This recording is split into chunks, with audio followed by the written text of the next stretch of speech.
Halo teman-teman, selamat datang di channel Wisapedia.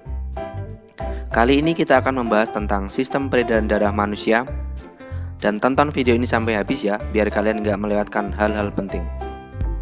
Pernahkah kalian membayangkan tentang sistem peredaran darah? Sistem peredaran darah manusia sangat penting untuk kelangsungan hidup manusia.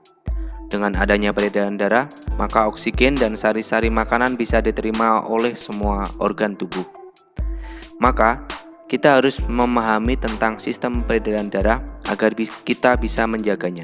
Namun sebelum melanjutkan, pastikan kalian sudah klik tombol like, subscribe, lonceng, dan share agar channel ini semakin berkembang dan bermanfaat. Karena subscribe, like, dan share itu gratis. Nah, sebelum kita membahas tentang sistem peredaran darah manusia, mari kita mengenal organ peredaran darah tersebut. Organ peredaran darah yang pertama adalah jantung, yang kedua pembuluh darah, dan yang ketiga adalah darah. Jantung manusia terletak di dalam dada sebelah kiri.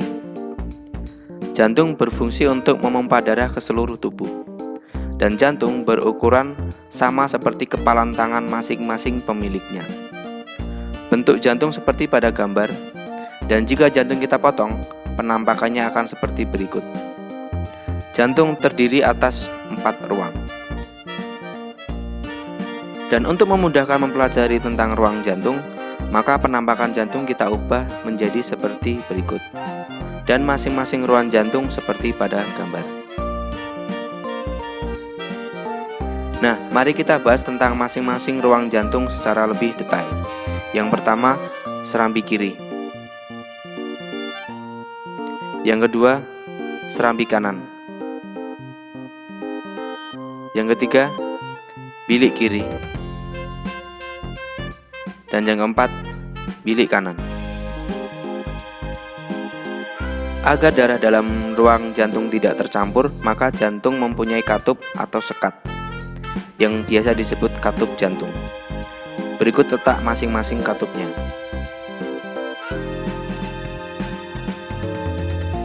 Selanjutnya, mari kita bahas tentang cara kerja jantung. Fungsi jantung adalah untuk memompa darah. Jantung mengalami proses relaksasi atau diastol, di mana otot jantung mengendur sehingga jantung seperti mengembang, dan letak darah masih di serambi seperti pada gambar. Lalu kontraksi atau sistol, di mana otot jantung menegang sehingga jantung menguncup dan letak darah masih di bilik seperti pada gambar. Jadi, setiap jantung berdenyut, selalu ada gerakan relaksasi dan kontraksi secara terus-menerus selama manusia itu hidup. Selain jantung, ada organ yang tak kalah penting, yaitu paru-paru. Bentuk dan letaknya seperti pada gambar.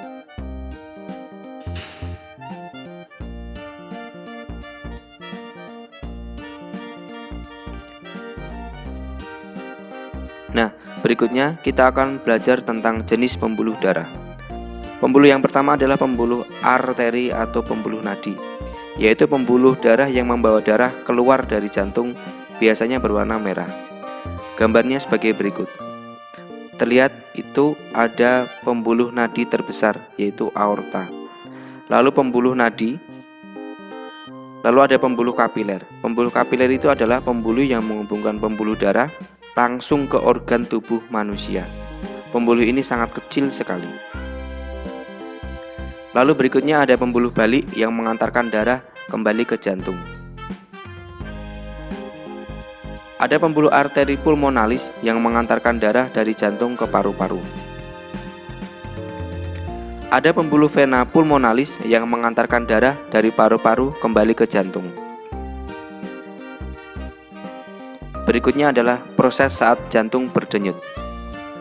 Seperti yang sudah dijelaskan di awal, jantung berfungsi memompa darah ke seluruh tubuh. Maka beginilah cara kerjanya. Saat relaksasi, bentuk jantung mengembang dan darah masih di dalam serambi kanan dan serambi kiri. Katup terbuka, lalu darah menuju bilik.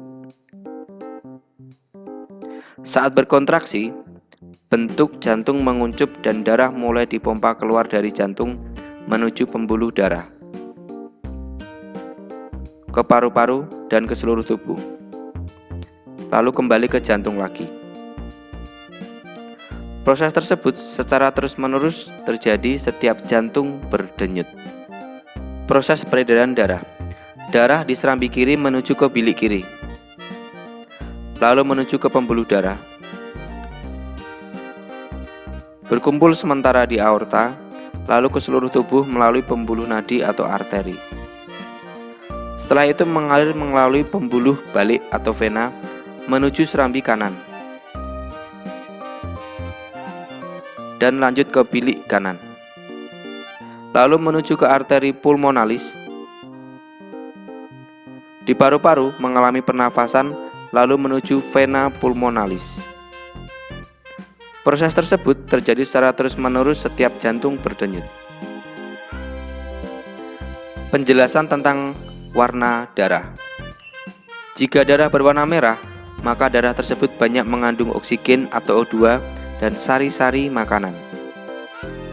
Jika darah berwarna biru, maka darah tersebut banyak mengandung karbon dioksida atau CO2.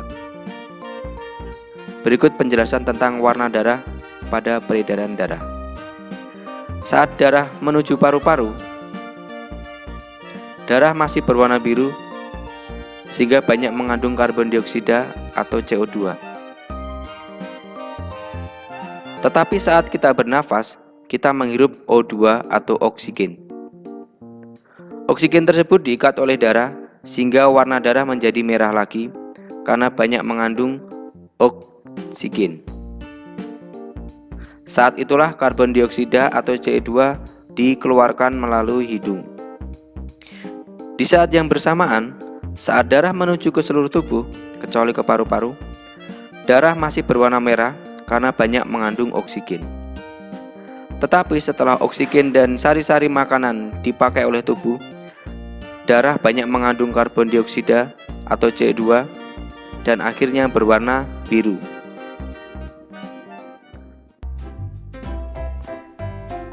Nah, sekarang kalian sudah paham kan tentang sistem peredaran darah manusia? Jika video ini bermanfaat, jangan lupa like, subscribe, dan komen ya. Kalau ada pertanyaan dan masukan, teman-teman bisa isi di kolom komentar. Kami tunggu. Sampai jumpa di video kami selanjutnya.